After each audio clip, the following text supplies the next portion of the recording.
температура терморегулятор W1209 деген YouTube'қа забивать етсеңіз W1209 деп осы терморегулятор жайлы ақпараттар ала аласыз. Яғни бұл жерде үш кнопка set плюс минус. Температураны қалай көре аласыз? Яғни бірінші кнопканы setті бассаңыз, ол қазір заданный 37,8 температураны көрсетіп тұр.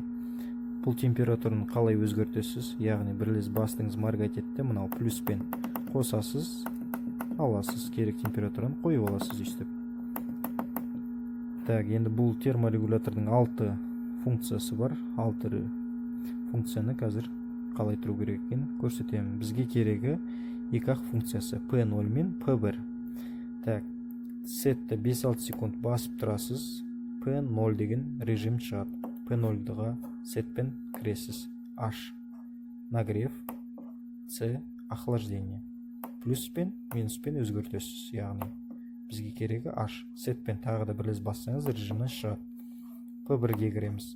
P1-іміз яғни коридор, гистерезис дейді. Бізде қазір данный время 0,2-де тұр. 0,2-ге қойғаныңыз дұрыс. Өйткені бұл 37,8-де өшіретті. 37-де 6-да қайтып қосылады. Яғни коридор деген осылай. Тағы да 5-6 секунд басып тұрсақ сетті. Режимге кірдік. P1-де 0,2 дедік. P2 максимальный 110, оған тиіспейміз.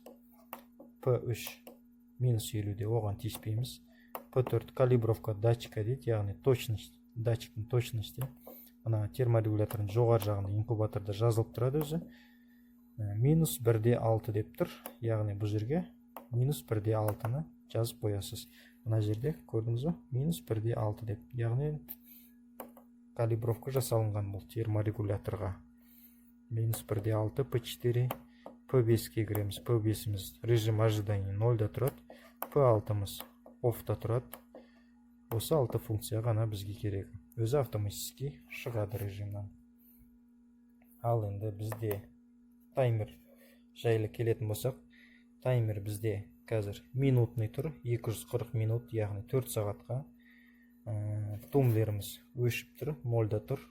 Тумблерді бірге қойсақ, бұл лотокты айландыруға команда береді моторчик. Так, бізде бұл таймердің функциялары тоже көп. Ол үшін функцияны өзгерту үшін бізге керегі set, stop, set, плюс, минус.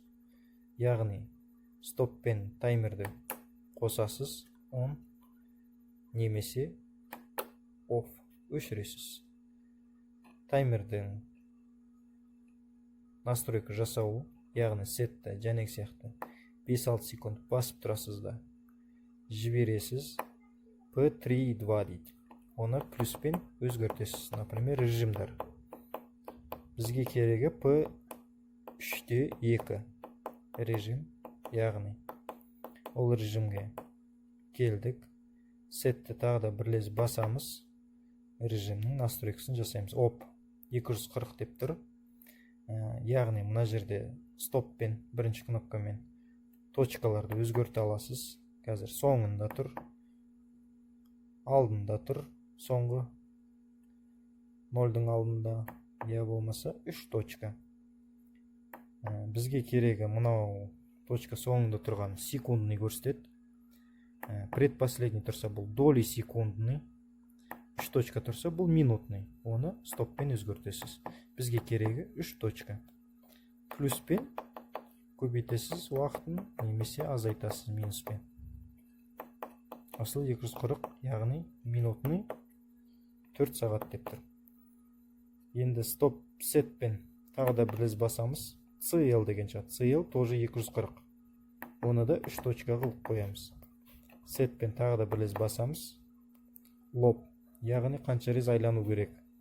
Бұл 3 дефиса тұру керек, бесконечно, яғни постоянно айланып тұра береді.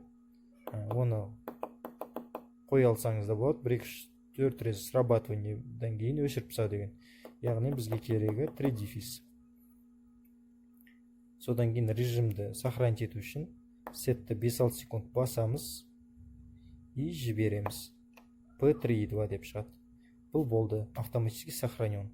Енді таймерді жұмысқа қосардың алдында стопты бассаңыз, мына жерде индикатор жанады и on деп басылады. Болды, таймер жұмысқа кетті.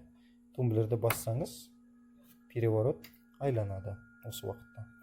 Прежде чем таймерді бірдемені қозға өзгертердің алдында тумблерді өшіріп барып қосыңыз. Таймердің моделі XYG02 YouTube'да, ал терморегулятордың моделі W1209. Бұл цифровой гигрометр, бұл яғни батарейкамен істейді, бұл ешқандай настройка жасалынбайды, бұл только влажностьті қарай аласыз.